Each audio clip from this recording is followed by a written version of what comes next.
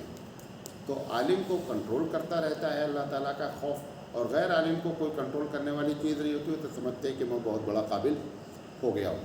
تو بہرحال یہ باتیں جو ہے انہوں نے کہی تھی، اس کا جواب دیا گیا ہے، اور انشاءاللہ زندگی نہیں تو آگے بات کریں گے۔